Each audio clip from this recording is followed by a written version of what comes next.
Okay, in this video I'm just going to go through some of the ideas I'm putting together for a CPD session I'm doing next week at a school where they've asked me to go and talk about teaching to the top end, stretching the more able students. They suggested they need to work on that. So I'm going to be talking about some of the ideas that I've had over the last couple of years about that. And I'm just going to use my blog as a kind of reference point, although I won't be using that the whole time. One of the things I think you need to do to address the whole issue of teaching the most able is to, instead of thinking of G&T strategies or things that you kind of bolt on, is to get teachers to embrace the whole idea that teaching them for the most able is something you do at an embedded level. It's a total philosophy. It's something which you do every single lesson all the time. You're thinking about those students as almost as the driver. And I always think this teach to the top idea is really important.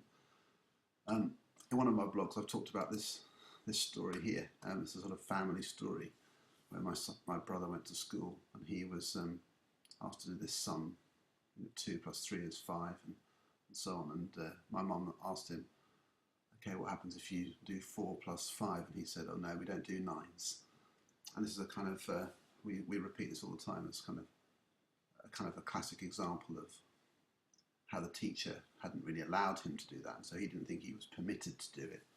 And this kind of pretty much all along through school, students have that experience where they feel a need to conform and they don't feel they're allowed to go further because teachers are kind of just keeping a lid on them to an extent, which is a great shame. So one of my slides that I like to use quite often in PowerPoints is this one here. Where is it? Here. Lifting the lid. And I think sometimes the whole thing we need to be doing is trying to take the lid off, where we put the lid on like this here. You know, we are holding students back. We don't mean to be. We're not deliberately doing it, but because we're worried about mixed ability teaching or worrying about the students who are struggling, we kind of just over control, and we just inch forward, but not at the rate that the most able students could possibly be doing. And we need to find ways of taking that lid off and letting the more able students push ahead. And then I find when you're doing that, the whole thing raises up. You know, everyone is being motivated to push further, and the more able students set standards which the others then aspire to, and that's kind of exciting. So it's a kind of attitude you need to have. You need to be unafraid to let things, students go ahead. And it does mean, look, I'm afraid to say, sometimes the gap gets bigger. It means you're stretching people out, and that can be difficult, but it means you are creating this culture of learning without limits. Is a bit of a gimmicky phrase perhaps, but it's a kind of concept. That's what I'm trying to suggest. In one of the posts that I've talked about, where I talked about this skateboarding analogy in quite a lot, but one of the things I came across recently, which a friend of mine, Rue Stennings, sent me, a fantastic video by this guy, Rodney Mullen. I won't show it here now, but he sort of talks about skateboarders and skate park culture. It's quite an inspiring video. And in that he says this fantastic phrase about how this young kid comes along and watches some of the senior skateboarders skating, and then they're doing incredible tricks. And he kind of just rocks up and just has a go at it. And he says he didn't learn how to do it by copying them. He learned to do it because he realised it could be done. So the fact of seeing these other people doing something amazing gave him the sense that something was possible that he didn't realise was possible before. And I think that's another thing when you think about when you're trying to raise aspirations, you need to show students what could be done. One of the posts I've written in the series about great lessons is about this whole thing, possibilities. Talk about this phrase, the sky is the limit, but sometimes you need to show students what that looks like. So using exemplars. And in this blog post I've put together an example of a piece of music written by a student or some artwork. If you didn't know that was a legitimate thing you could do in art, you might not realise it was possible. Here's some DT projects which students have made, and if you see those hanging around your workshop, you can think, well, gosh, maybe I could make one of those. It inspires you. Using things like a visualizer setup like I've put here, where regularly in lessons, wow, look at this work, look what somebody's done, constantly showing what's possible.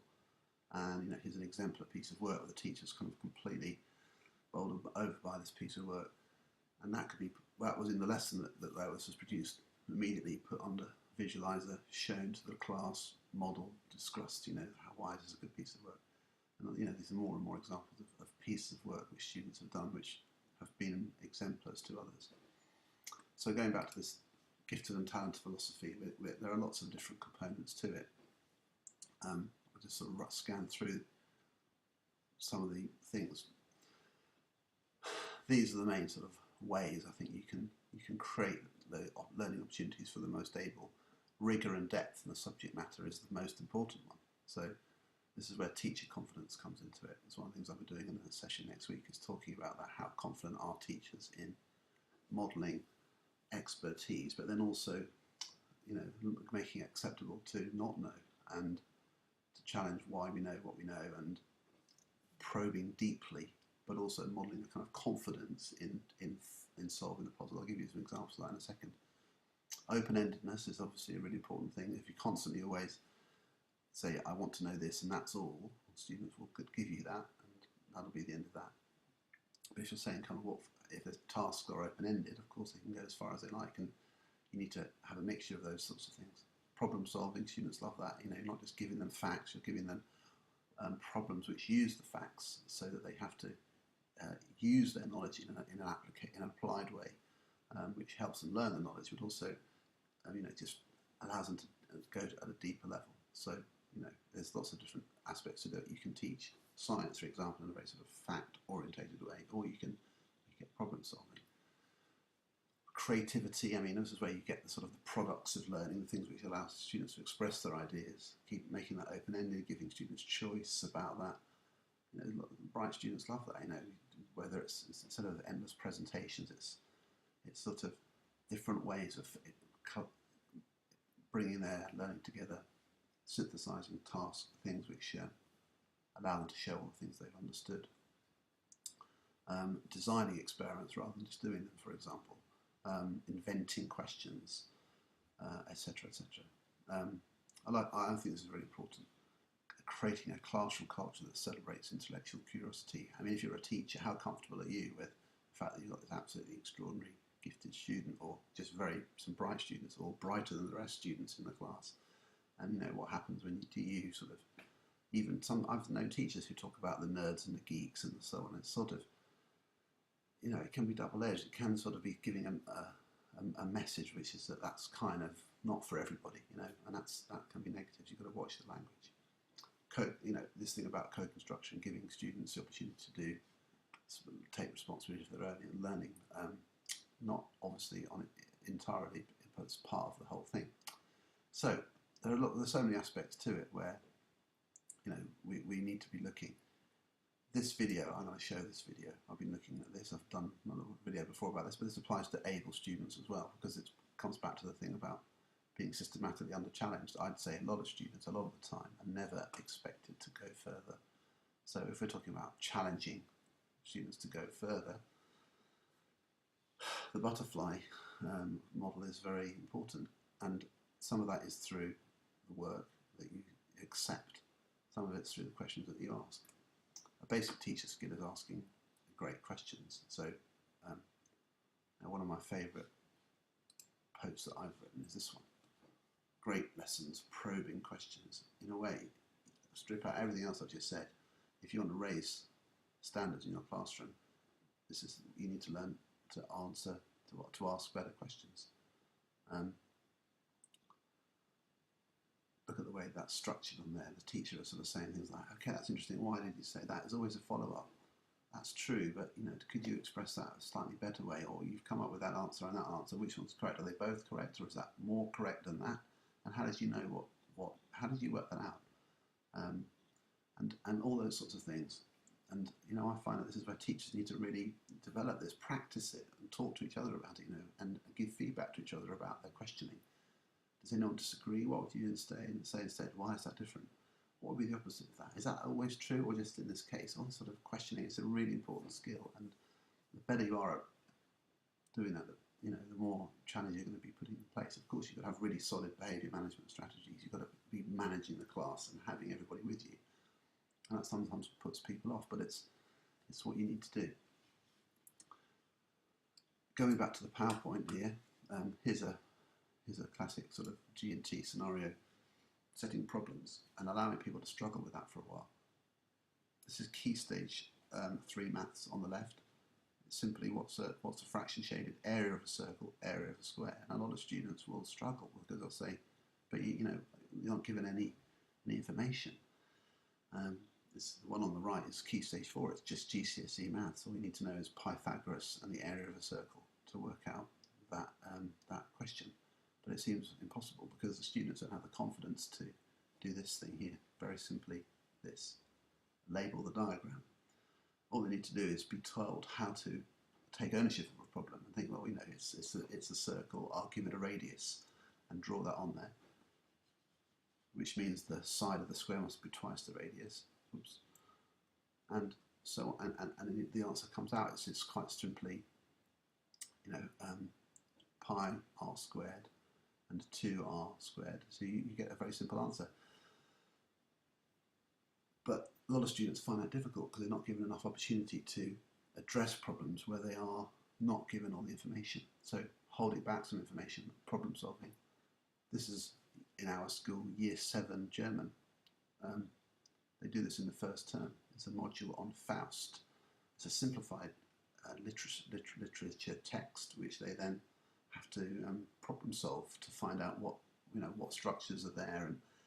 And by Christmas in the first term, the students will have encountered this, and they'll think, "Gosh, I can actually translate a whole poem or a piece of a poem in German when I didn't know any of it before," and that's very rewarding. And it's better than doing colours and fruit and bedrooms and stuff.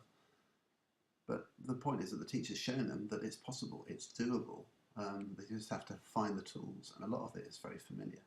So I think that's incredibly exciting. And there are students in many, many schools who are just as able as the students in this class who aren't given that opportunity. And to me, that's a really good example. Here's another one. This is one of my examples.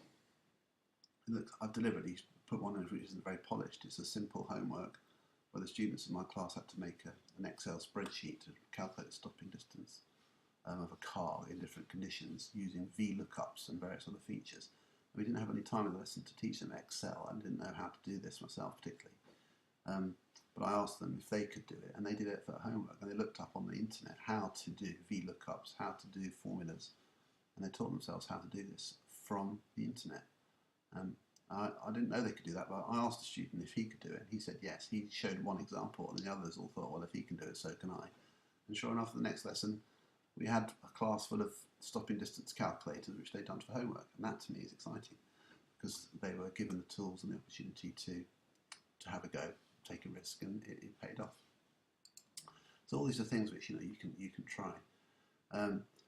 The flip learning thing, don't make it into some sort of freaky gimmick, which is kind of all nonsense. It's not all about Khan Academy videos. The point about these videos is that you use them to help you pre-learn. You don't do it instead of teaching them. You do it so that when students come to your lesson, they've already engaged with some ideas, and then you take them from there.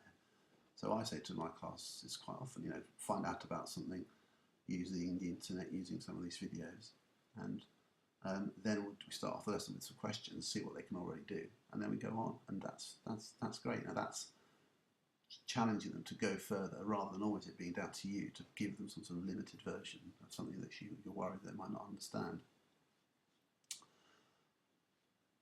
I could go on and on. Final thing, just a few other things. These are a summary of some of the things I've written on the blog about challenge.